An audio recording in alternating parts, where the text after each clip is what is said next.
Assalamualaikum warahmatullahi taala wabarakatuh. Waalaikumsalam warahmatullahi taala wabarakatuh. Bismillahirrahmanirrahim. Alhamdulillahilladzi arsala rasulahu bil huda wa dinil haq liyuzhirahu 'ala dini kulli. Walau karihal kafirun, walau karihal musyrikun, walau karihal munafiqun. Asyhadu an la ilaha illallah wa asyhadu anna Muhammadan abduhu wa rasuluh. Amma ba'du. Kaum muslimin dan muslimat, wabil khusus teman-teman santri dan santriwati Pondok Modern FK Balikpapan yang kami hormati. Oke, di hari ini saya akan menemani Al-Ustaz untuk berbincang-bincang santai seputar bulan Ramadan. Silahkan mukadimahnya, Ustaz. Terima kasih. Bismillahirrahmanirrahim. Alhamdulillah, marilah sama-sama kita memberikan puji syukur kehadirat Allah SWT bahwa kita santai saja hari ini. Yang jelas kita berada di rumah, diharuskan berada di rumah karena pandemi COVID-19 ini. Namun kita bersyukur alhamdulillah bahwa kita berada di bulan suci Ramadan, di mana bulan suci Ramadan itu sangat luar biasa. Bahkan diibaratkan seperti Nabi Yusuf dengan 11 saudaranya.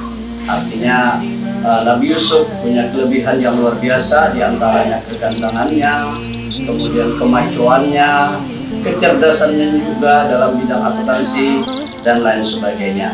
Nah, begitu pula bulan Ramadan ternyata melebihi daripada bulan-bulan yang lainnya, baik rahmatnya banyak diturunkan oleh Allah, kemudian ada maghfirahnya, keampunannya, kemudian di bulan Ramadan juga dibebaskan dari api neraka, dibuka pintu surga, ditutup pintu neraka, setan pun dibelenggu. Bahkan juga di bulan Ramadan ada yang namanya Lailatul Qadar, yakni malam yang lebih baik daripada 1000 bulan. Tadi disebutkan bahwa Ramadan begitu banyak istilah dan kemuliaan-kemuliaannya. Apalagi kemuliaan lainnya, Ustaz? Yang paling utama bahwa di bulan Ramadan selain puasa ya, adalah bahwa di bulan Ramadan diturunkannya Al-Quran. Sebagaimana firman Allah, A'udzubillahi minasyaitonir rajim, Syahrul Ramadan allazi unzila fihi al-Quran hudal linnas wa bayyinatin minal huda wal furqan. Ayat ini menunjukkan bahwa di bulan Ramadanlah diturunkannya Al-Quran. Bahkan di ayat yang lain Allah berfirman, Inna anzalnahu fi lailatul qadar, bahwa Allah menurunkan Al-Quran itu pada malam Lailatul Qadar. Sehingga Ramadan dengan Al-Quran itu tidak bisa dipisahkan. Kayak dua sejoli, gitu, kayak dua sisi mata uang, tidak bisa dipisahkan. Rasulullah juga mencontohkan hal itu, sebagaimana disebutkan dari Ibnu Abbas bahwa malaikat Jibril setiap malam di bulan Ramadan turun menemui Rasulullah, dan Rasulullah bertadarus dengan Jibril. Rasulullah membaca, Jibril mendengarkan, menyimak, kalau salah diperbaiki oleh Jibril itu tiap malam.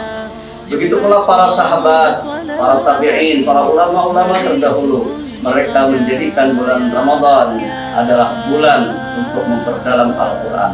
Rumah-rumah mereka penuh dengan senandung bacaan ayat-ayat suci Al-Quran. Nah, di antara mereka juga mendalaminya, mempelajari tafsirnya. Itulah yang disebut dengan tadabbur Al-Quran.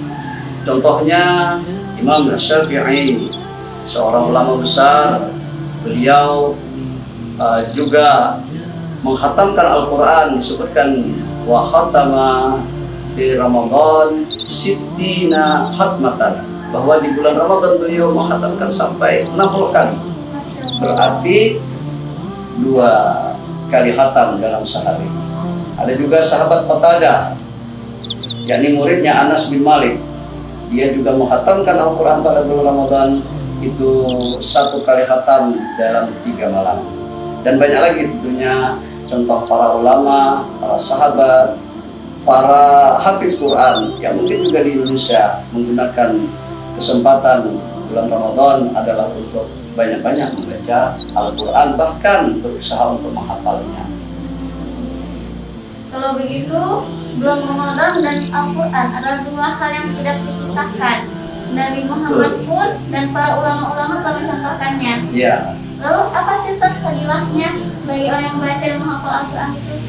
Kalau Rasulullah sudah mencontohkan, para sahabat, para tabi'in, para ulama sudah mencontoh Nabi, tentu karena fadilahnya, keistimewaannya, manfaat yang luar biasa bagi yang membaca maupun yang menghafal Al-Quran. Nah, untuk yang di dunia saja, bagi mereka yang membaca Al-Quran akan mendapatkan ketenangan batin. Nah, seperti sekarang ini banyak orang stres, banyak orang yang pusing dengan keadaan, tapi dengan membaca Al-Quran, insya Allah Allah mendatangkan ketenangan dalam jiwa kita, dalam hati kita. Rumah juga insya Allah penuh dengan rahmat Allah. Malaikat juga turun kepada orang, pada rumah yang dibacakan Al-Quran, maka rumah itu pun akan menjadi damai, menjadi harmonis, para pembelinya, kemudian juga penuh kasih sayang di antara mereka. Kemudian yang kedua, ini sangat penting sekali, terutama bagi para santri, para mahasiswa, para pelajar, bahwa ternyata dengan membaca Al-Quran itu manfaatnya adalah shafa'ul zihni wa quwwatuz zakirah wa tafawwuq fid dirasah, yakni memiliki orang yang membaca Al-Quran, orang yang menghafal Al-Quran, maka mempunyai prestasi dan nilai akademik yang fantastis ketika dia belajar. Dan ini tentu tidak sembarangan karena sudah diteliti oleh para pakar, seperti Profesor Dr. Ismail bin Ibrahim. Beliau mengadakan penelitian di Jeddah, tapi di Arab Saudi ada dua universitas yang beliau lakukan penelitian. Ternyata mahasiswa yang rajin membaca Al-Quran, bahkan hafal Al-Quran, mempunyai mental atau mempunyai kesehatan jiwa yang lebih baik, yang lebih tinggi daripada yang tidak atau yang jarang membaca Al-Quran.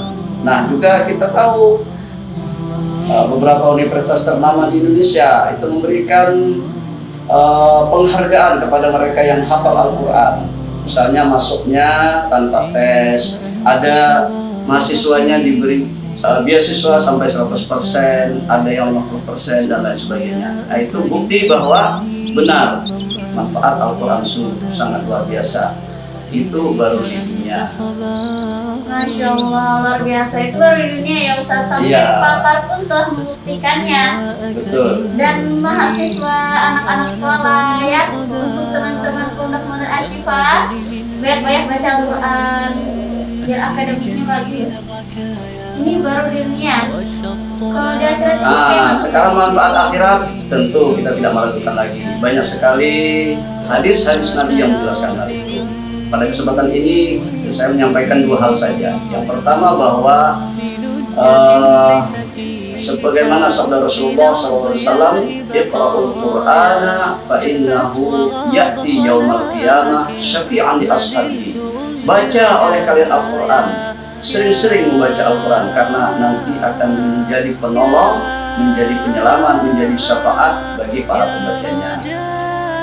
Kemudian yang kedua, yang menjelaskan manfaat di akhirat nanti, yakni bahwa orang yang membaca Al-Quran, yang mengamalkannya, yang memahaminya, maka di akhirat nanti diberikan satu cahaya.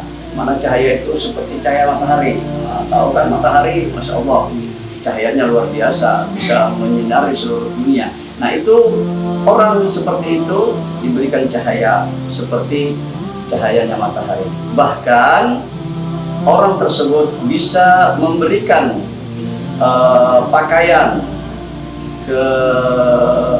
kemewahan atau pakaian kemuliaan kepada kedua orang tuanya. Nah, maka ketika itu diceritakan dalam hadis, kedua orang tuanya bertanya, "Loh, kami dapat pakaian dari mana ini? Kok bagus sekali, kok mulia sekali, kok sangat indah sekali, sangat mewah sekali?" Maka dikatakan itu adalah karena kamu telah mendidik, telah menyuruh anakmu untuk menghafalkan Al-Quran. Nah, jadi dengan demikian, maka kita gunakanlah kesempatan bulan Ramadan ini mumpung juga kita diharuskan berada di rumah untuk banyak-banyak membaca Al-Quran, bahkan kalau perlu menghafalkannya. Nah, tapi yang perlu digarisbawahi, apa yang disampaikan tadi manfaatnya, keistimewaannya adalah supaya kita tergugah, supaya saya, kamu, kita semuanya tergugah untuk membaca Al-Quran. Tapi tujuan utamanya adalah lillahi ta'ala, ikhlas karena Allah subhanahu wa ta'ala. Demikian bincang-bincang kita hari ini. Silakan. Ya, demikianlah bincang-bincang santai kita hari ini tentang kemuliaan bulan Ramadan dan orang-orang yang membaca dan menghafal Al-Quran di dalamnya. Insyaallah kita akan bertemu di kesempatan lain. Insyaallah. Assalamualaikum ajma'in. Wassalamualaikum warahmatullahi wabarakatuh.